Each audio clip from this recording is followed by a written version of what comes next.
Hello, everyone, and thanks for joining our webinar today on local SEO. This is Chad Hill, and I'm also here with Adam Stetzer. And let's go ahead and jump in here and get going. So the main point here is that that we wanted to start with is that the lines are really blurring on local SEO and map optimization and some other things like social and just traditional SEO. So I have a couple examples that I want to walk through here, but some of the factors that you'll see here are that things like personalized search and the ability to use your IP address or other parts of your Google profile are surfacing more local search results even with national search terms. We're seeing in some cases more blended search results where rather than actually having your traditional 7-pack, which are the local map listings, separate from the SEO results, you kind of see the two blending together, and actually those listings almost become more enhanced with local information, but they look more like traditional search results. But just as much as everyone said the 7-pack is out and it's now going to be blended search results, I still see plenty of 7-pack search results, sometimes at the top of the page, sometimes down 2 or 3 listings, and we'll look at a few of those examples here in just a moment. The other thing that we're really starting to see here is that the adding social aspects to local map optimization.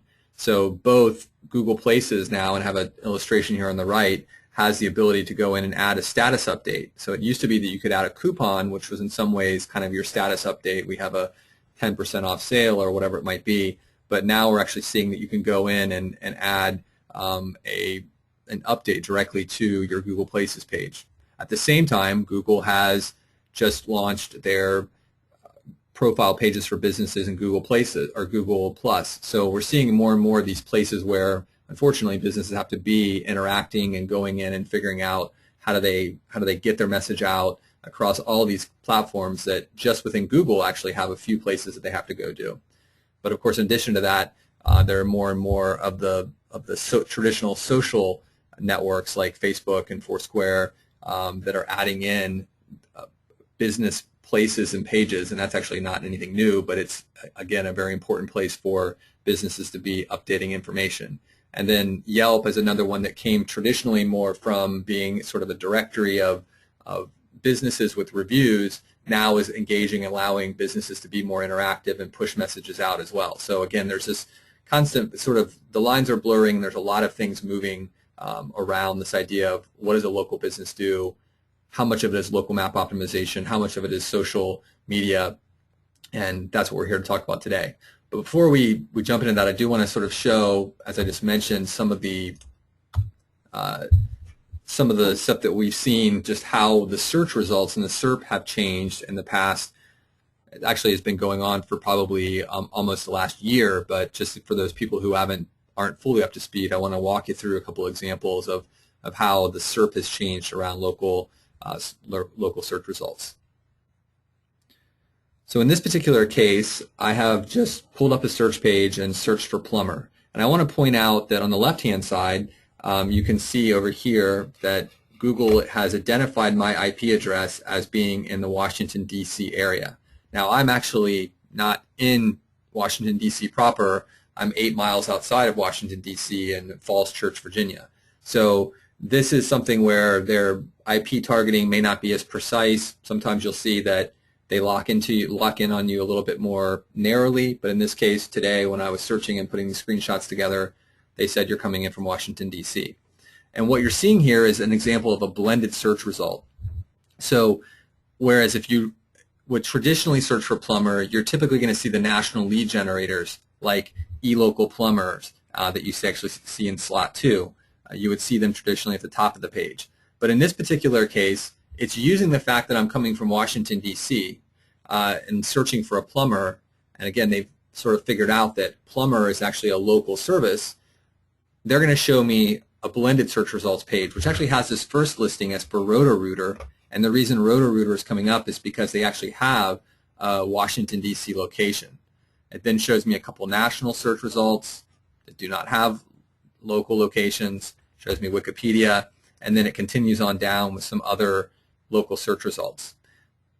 Now, the great thing about this is that these blended results are kind of neat because they're pulling in both the traditional ranking factors. Like you won't see that that Roto-Rooter is showing up in the search results here, but then also down the page like they used to in the 7-pack. They're only going to be getting the one slot, but in return for kind of giving up that second slot, they're getting a very enhanced listing here. So they have a lot of space, whereas you normally would get 5 lines. They have close to what 2, 4, 6 lines plus their reviews and their address on the right. So this is an example of a blended search result. Well, let's take that and go one level down here.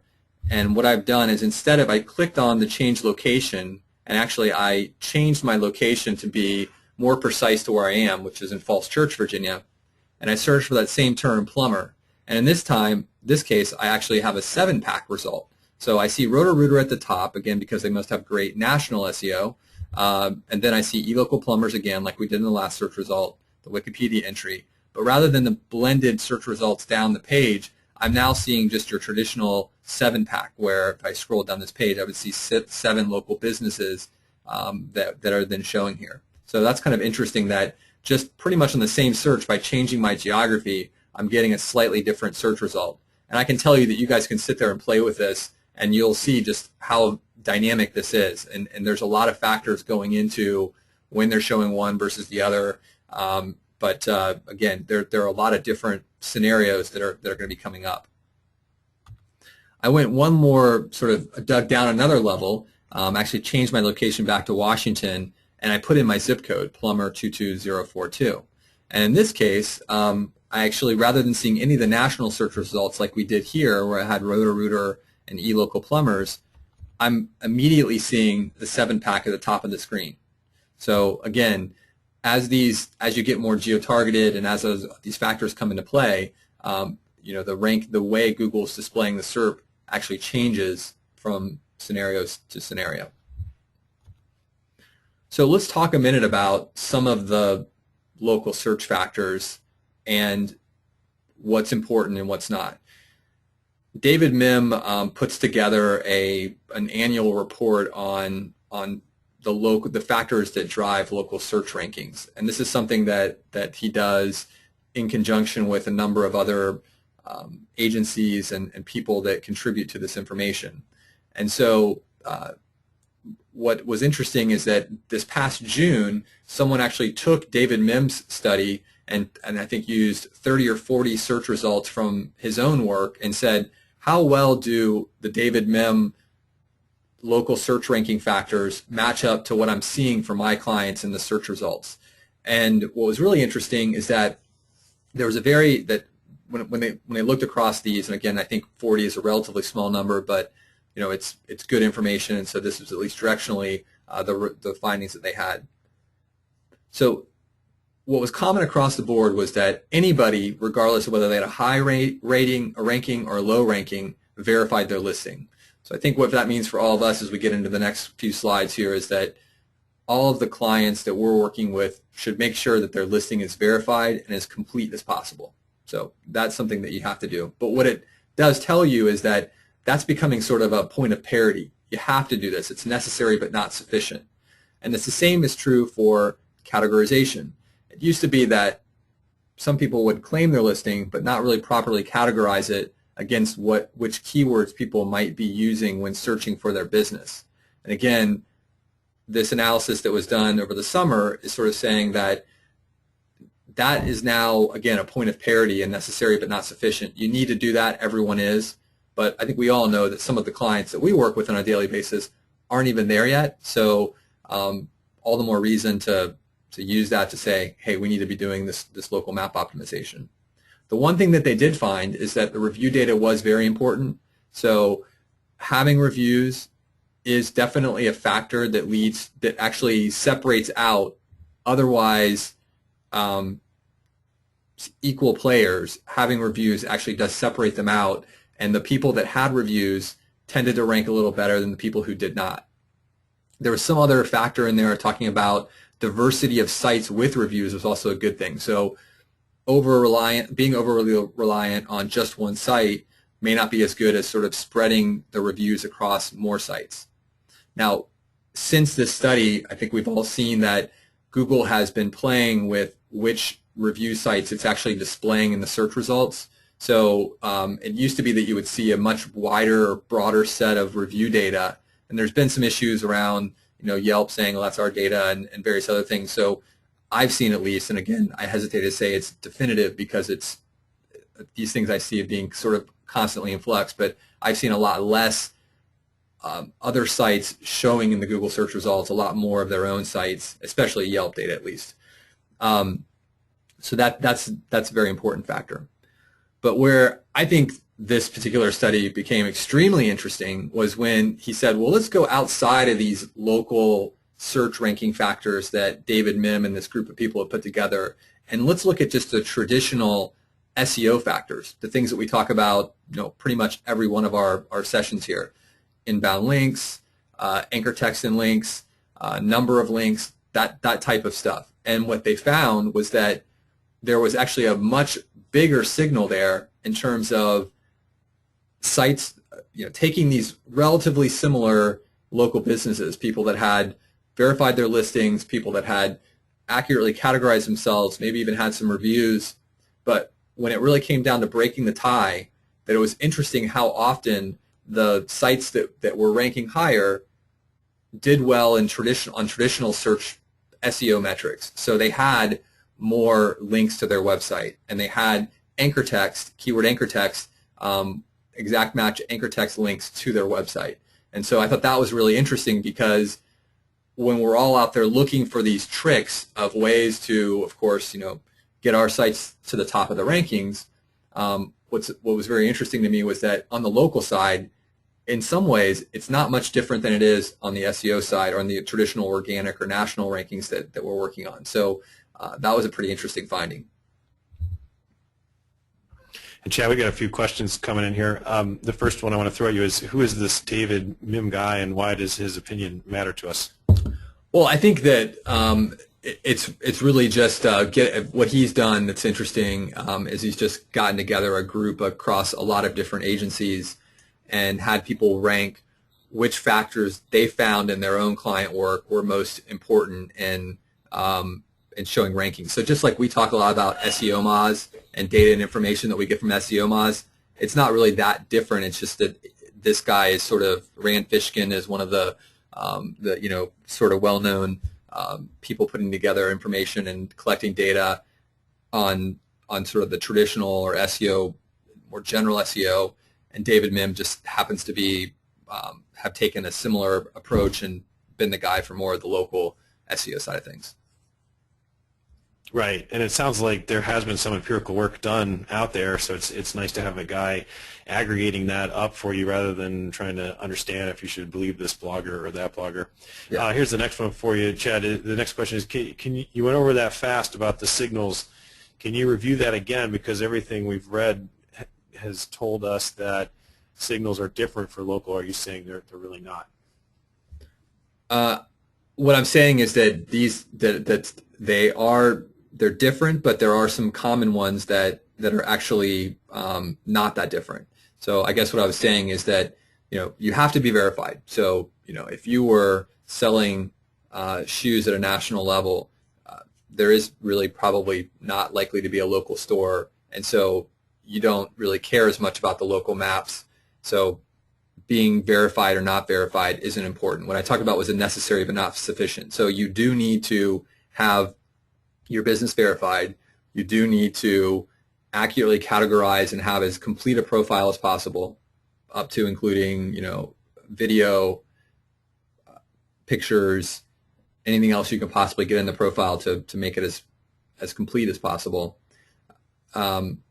Review data is really important. So those are the things I think when we talked about signals, those are really the important ones. Citations, again, still that's effectively creating more links to your local place page by having citations around the web. So those are all things that you still need to do.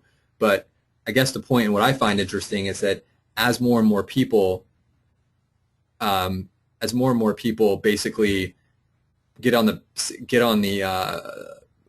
actually go through and do that, it means that there have to be tiebreakers. And what's interesting is that according to this data, at least, the tiebreakers are often the same tiebreakers that we use for traditional rankings, the anchor text, number of links to the website. And so I think that's a pretty interesting, that's an interesting finding. Yeah, I think it is too. It may be a little disappointing because I know everyone wanted this to be new and different, but it is what it is. Here's another one for you, Chad. This is an interesting one. I have had a few local clients that I've worked with you guys. One of the concerns that I had was I couldn't give my client a checklist of the tasks that we did for them. We are quick to tell them what we couldn't do because of something that they didn't do, for example, like verify, but are we quick to tell them what we are doing for their money? That's a very good practical question for Reseller. What do you think, Chad?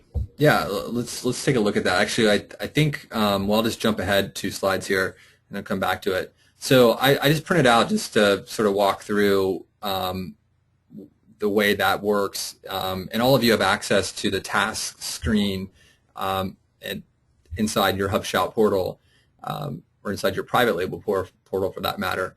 There is a task type called local, and what I've done here is I've just said I want to look at all completed tasks for one of our clients. I've blanked out their name for privacy purposes, and I basically went back over the last 6 months roughly and looked at which tasks we had completed. So you can see here that there are 2 different services that we offer. So I'll talk to this and then we'll come back to this in just a minute. We have, as you know, the verification, which is that one time we need to go out and claim your Google, Yahoo, and Bing listing.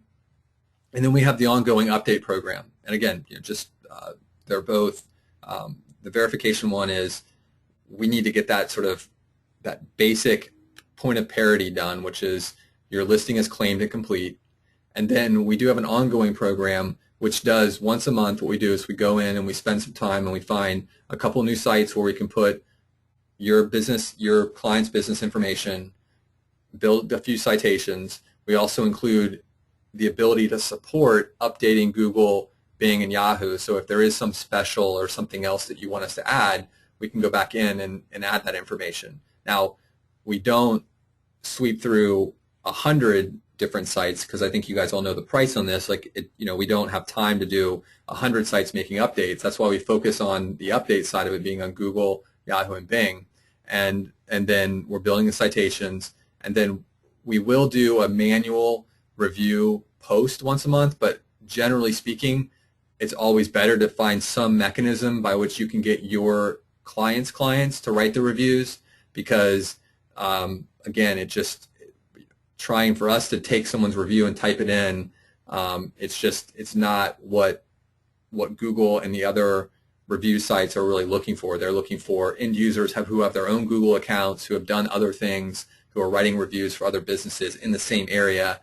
All those things are just going to help make it a more authentic review than us, logging in and typing it in, pretending to be that client. So this is an example of a task screen. This is the stuff that you actually can see, and this is all right inside the HubShout portal. Any one of these tasks, you can click through and read the notes to see what account, if there's a username and password for this particular, for Kudzu or Yellowbot, like this task right here. And you can click through and look at that a task and see which notes the analyst added when they were actually completing that task. So those are all things that we can do without the client involvement. And we actually pick on those optimization sites. We work on trying to make sure they're ones that we can do without verification, because believe me, we know that verification is a real pain. There's nothing we can do about it. Google requires verification to verify a listing, and I think we all can guess why. Otherwise, there would be 6 million. Every one of our businesses would be on every block in America, right? Because we'd say, hey, this is a great way to get more penetration of our services or more visibility for our services. So they do require verification, and it does take some time.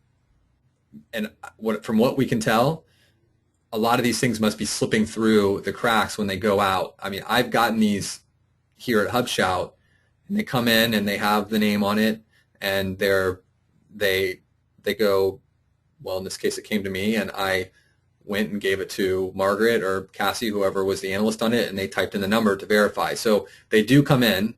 We do request them, but we do know that a lot of times they get thrown out as junk mail or other things at the client site. So, okay, I'll go back. Cool. Good review there. And Chad, I've got just a few others here. You can get us back on track in the PowerPoint, but I think that's a good review on that question. I mean, we try to be very transparent and show all this activity, so it's good feedback. If you don't know how to find that or can't defend it adequately to the client, we want to hear that and either help train or figure out what else needs to be built into the system. While you were talking, Chad, we had another one come in that I think is kind of interesting. If it's not appropriate now, you can hold it for later, but the question is, we have some clients who are asking us to fix their places pages due to bad reviews or in some cases upset employees who've since left the business and written something inappropriate.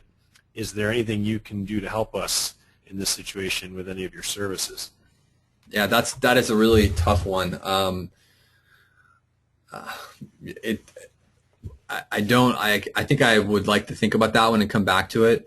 I mean, we've had this question come up, and just the nature of, unfortunately, the nature of the web is that people can kind of leave behind negative comments, and it's hard to erase them. So our general advice is that's why it's even more important to be working to find the positive ones. So I think as all of us know, it's a lot easier to get mad and go off and just sort of write a negative review on something or be mad or talk bad about a business. But usually when you're happy with the results, you sort of have gotten what you've expected. Now there's a few cases where you're like so delighted that you just feel like you have to tell the world. But again, just being a user here for a second, or someone that actually day to day is dealing with various services that I need, I'm less likely. I may think that was a really good experience. I'll use those guys again, but I probably am not going to go say, well, I should go write that in Google Places. Now, just because I'm in this business and we're all in this business, I have started to try to do that a little bit more because I sort of want to just stay active in how hard is it to write a review and how does that work. But that's usually my answer to that question is get positive reviews, go get your 10 best customer reviews, have them write reviews on Google.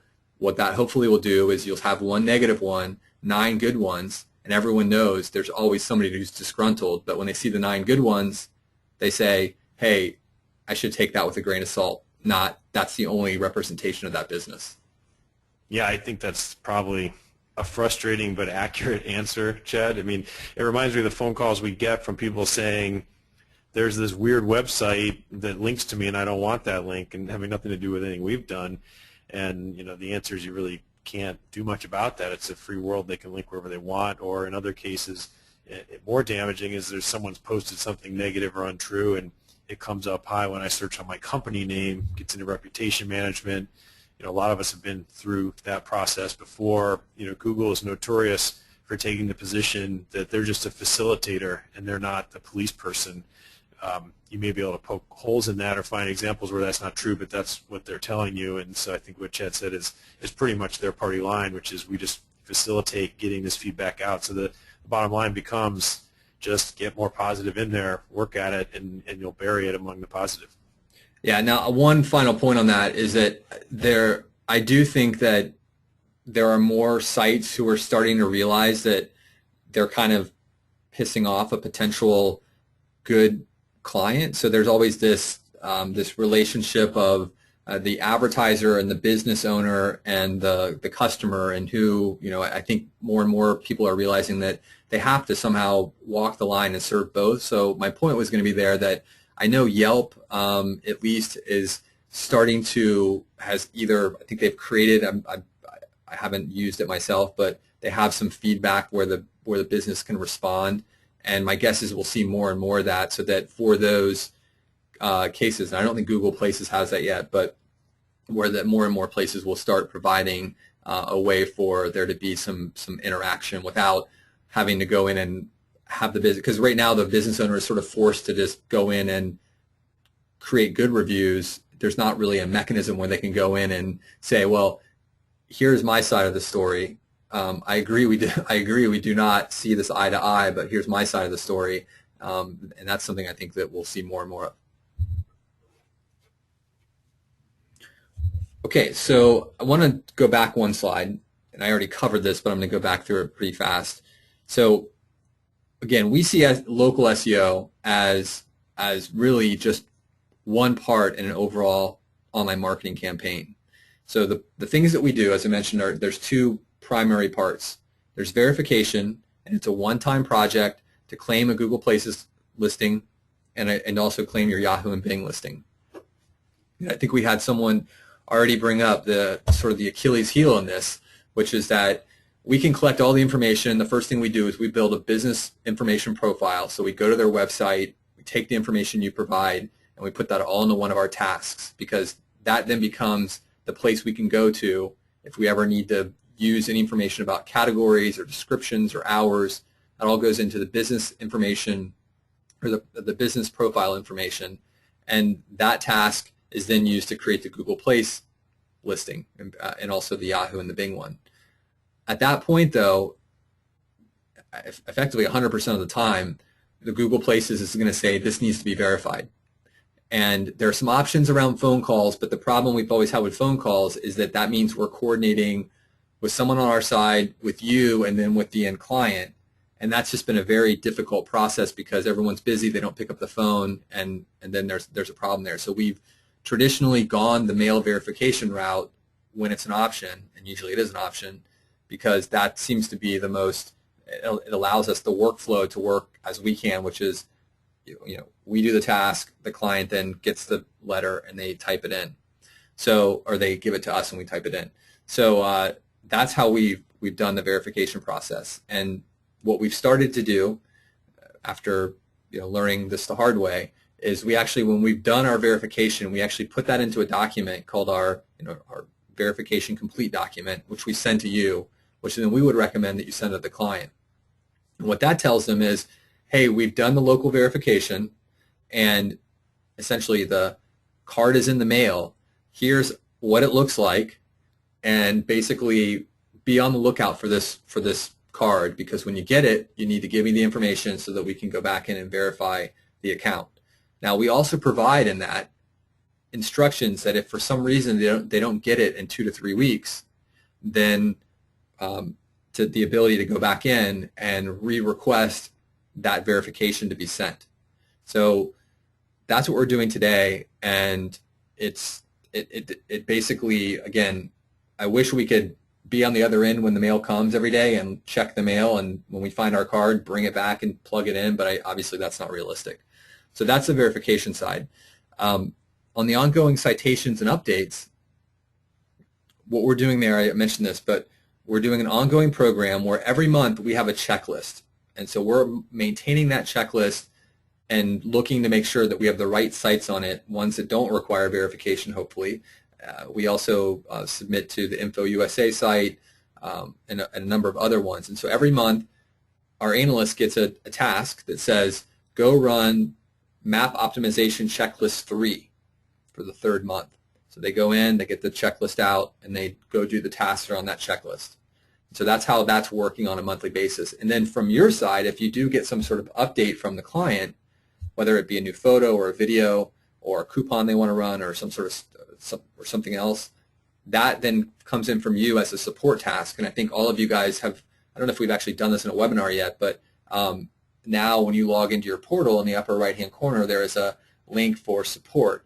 So for any campaign that has a map optimization program, there is actually, when you click that link, you can say, I have a sort of a support task for my map optimization campaign. And there's a field where you can type in what you want, hit go, and that's going to go directly to the analyst who's in charge of the local map optimization for that campaign. So if you need to push anything in, you have that mechanism, and then we're also generating monthly tasks and checklists that then get worked by our analysts, and then those notes are going into the system. So all of that workflow is happening to keep us on track. The final part there is around reviews. And Adam, was there a question? Yeah, we've got a few that came in. One was, have you seen any issues about not receiving the verification letters? And I think you covered that, but I just want to make sure everyone heard your answer, which was you can re-request it. Is that correct? Correct. In the final verification letter that we send out, there are instructions in there for going in and re-requesting a verification. So that's in there. Okay. And then another question related to the verification. I have run into a few problems where clients who are in the suburbs of a major city do not come up in the local search for that major town. Are there any tricks that we have learned that might get them into the market that they don't physically sit in but need to be found in? The local listings are killing this type of client because even when they rank well organically, they show up on page 2. Right. That's a difficult one.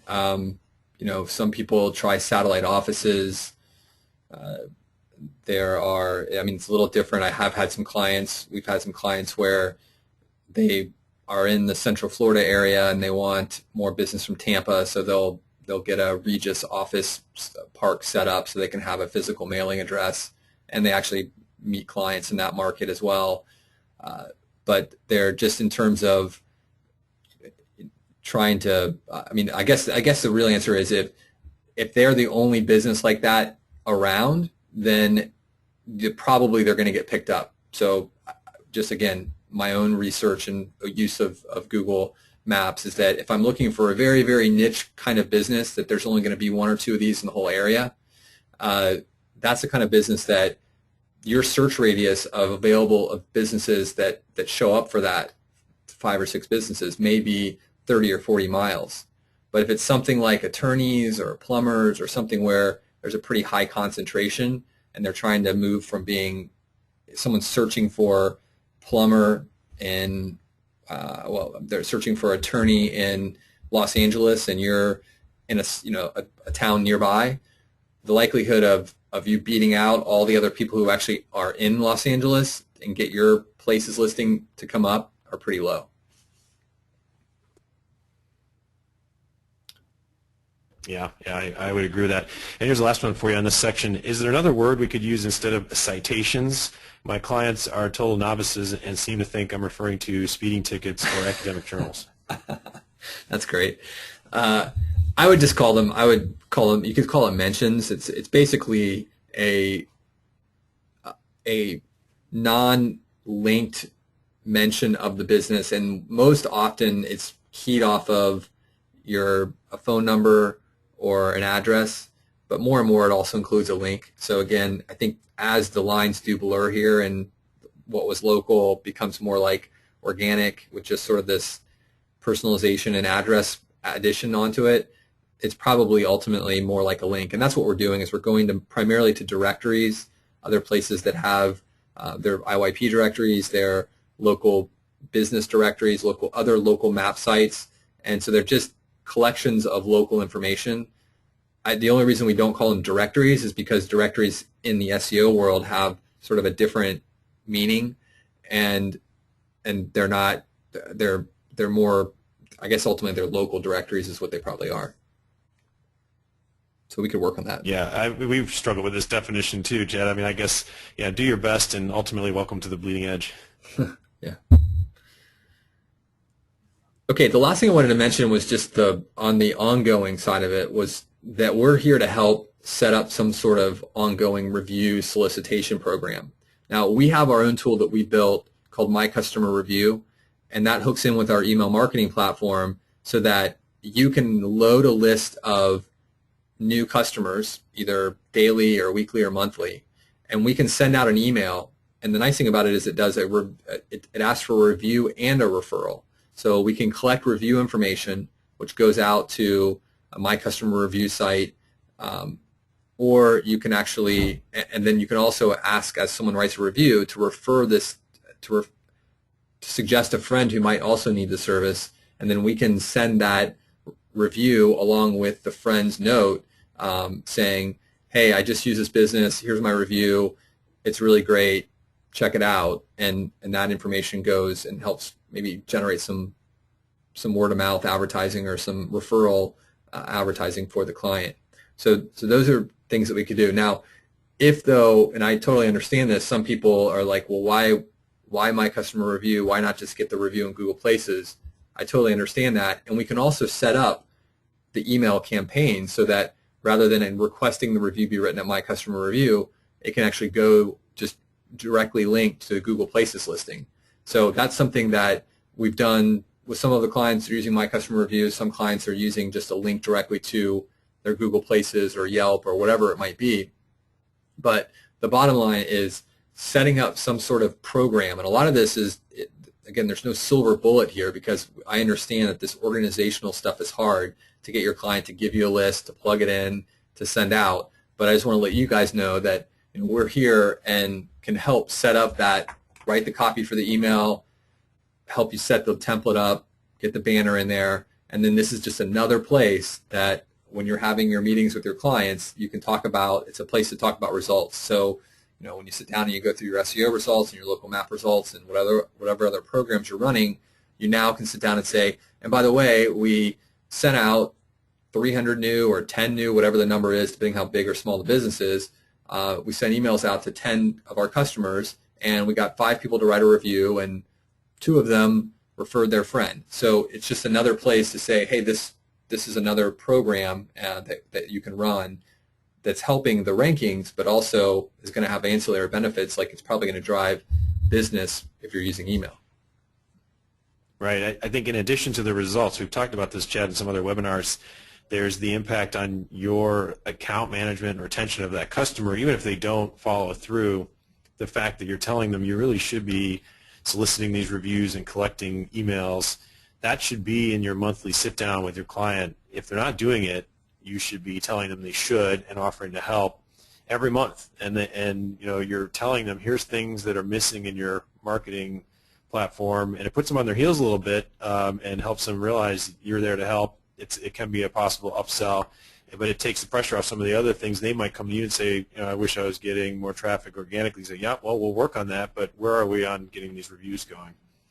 While we were talking, Chad, here too, along these lines, a comment or two came in. What would be the charge for you guys setting up a review system that would drop into Google Places? That would just be an incredible product for my demographic. Yeah, so I don't, is the question, and you may need to get some clarification on that. So today, you can use our email marketing platform. You can set up essentially what's an autoresponder. So you would create an email template that would be set up to maybe go out 4 days after someone is added to the list. That template would say something like, thank you for your recent visit to our business. We thrive on word-of-mouth referrals, and more people are using Google Places and reading our reviews before selecting us. We'd really appreciate you to write a review and let us know how we did, right? So, and you can put some pretty pictures on it and a nice logo in there. But that becomes an email template.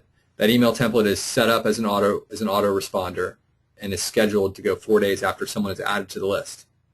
So, in that email, we would give you the choice to link it wherever you wanted, but you could have a big link in there saying, you could even do something like, here's a link to our Google Places page, write a review there.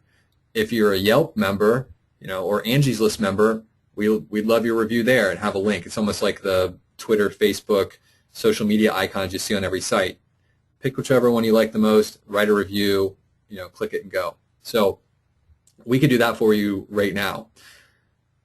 I think part of that question, and I might be misreading it, so the hardest part actually of what I just mentioned is not the setup. It's then getting someone to remember to get the list of the new customers and plug it into HubShout, or into your private label portal. They have to log in, go to the list you create. It's not hard. You just cut and paste names, drop them right in a box, hit go, and it's done for you.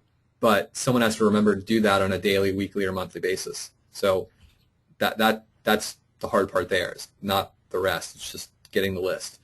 The second thing would be having something like our My Customer Review site feed reviews to Google. And we played with that idea, and we still have that on our development plan, but it's easier said than done, because as you can imagine, there's thousands of people that would like their review site to feed the Google review listings. And actually, if anything, it seems like Google's kind of going the other way, where more and more they're trying to use the reviews collected within Google Places itself, not pulling in information from other places. But that's something we still would like to do in the long run, but not something we have today. Great, great. Here's another one for you, Chad, on the topic of ongoing citations. One thing I don't think we've talked about in the webinar, what makes it so that we get in the A or the B balloon location? I know lots of citations help, but is there anything else you can do to rise higher on this? Well, that kind of goes back to the question, goes back to, the factors here that we looked at. So being verified, you must be verified. Having a complete profile with accurate categorization is going to help. Having review data. So really what it comes down to is that, let's just say just going with the plumber example, there are two plumbers and they literally are next to each other at the same address, okay? And someone searches for a plumber and they're right on the other side of the street, equidistant from the two guys. So take distance out of the equation. The next set of factors are going to be, well, are both verified? Yes, they're both verified. The next set of factors are, okay, well, is one person's profile more complete than the other, and that person search for general plumbing services? Are they both categorized that way and have information that supports that? Yes, they both do. Okay. Do they both have reviews? So the answer, let's just say that one had 5 reviews and they were all positive, and one had 1 review. Now, I don't have that exact example to say what would happen, but the data from this slide would say that would then tip it towards the guy who had the good reviews. But let's just say, for example, they both had 5 and they both were good reviews. So again, total tie. That's where it's saying once you get past some of these local search factors, and citations are in there as well, right? So it's like how many other websites, other local directories reference them. Okay, they're tied, or one has more than the other. That might be a place to break the tie. But what I was saying earlier in the presentation is that this particular study that was done back in June actually said that when you get down to it, and there's this place where there's a lot of parity and people kind of have about the same, that they go to more traditional factors like number of links, anchor text and link, and those type of things to actually break the tie and show the person with the most links and anchor text in bubble A and the other guy in bubble B. So does that answer hopefully that answers the question. Yeah, I think so. And one more for you, Chad. You may have covered this earlier in the webinar, but do you claim the Yelp profiles in the HubShout local product? Probably like that one, Chad, given our recent conversations for a partner deal. Yeah. Well, we don't today, and we do not, again, because, we don't today. We do Google, Yahoo, and Bing. We've looked more and more at Yelp as part of a social program, and that's something that's still evolving. But again, today we do not. The verification process is, again, very difficult, and the local, and Yelp is really relevant for some types of local businesses and not as relevant for other types of local businesses. So we have not bundled that in as part of the local map optimization. But as Adam alluded, we have had a couple opportunities with some different people asking about how we could support them because they really wanted to go more into Yelp. So that's something we've developed some plans. We haven't really published those plans yet, but that's something we're considering. But I will say just one more thing on this. Again, I mentioned this at the start. The lines between, I think, map and social are blurring because what was once a map now has a social component, which once was a social now has this kind of local component to it. And so the two definitely are blending together. And you can see that, just as I mentioned, the fact that 2 of Google's own products both have kind of social elements that they're adding in. So they have status messages in places, and then they have business pages just launched in Google+. So I think this is going to continue to blend together because ultimately the local business, especially the restaurants and the local services businesses and retailers, really do want their place listing and sort of local map to be much more of a social thing that's very local. So I think that's where we're going to continue to see that kind of blend together. And I think I know we will have a few new plans and ways of looking at this coming out. But at this point, local is definitely a good add-on to a SEO plan. It's a great thing to run when you also have a social media plan. So that's how it fits into the mix today.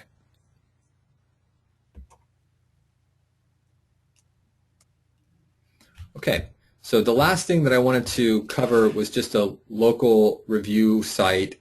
Or this is just an example of an email that goes out to a client to the My Customer Review site, and then you can click on that link and go write a review. So that, just very quickly on the review side of things, whether you again choose to use a My Customer Review approach, or whether you want to have a link to just Google Places or to several sites, and back to the other question about how do I deal with negative reviews, that's a perfect way of dealing with it, right? Let's say you have this program in place and a bad review pops up on Yelp. You would go into your email template that's already sort of in the system and going out on a daily basis or weekly basis, and you would just change out your link and say, rather than asking people to write reviews on Google Places, I'm going to ask everybody now to write reviews on my Yelp site. And the hope then would be that over the next 30 to 60 to 90 days, you get enough people that would go write a review that it would start pushing down the one, or at least providing a more balanced perspective to the negative one that had been written.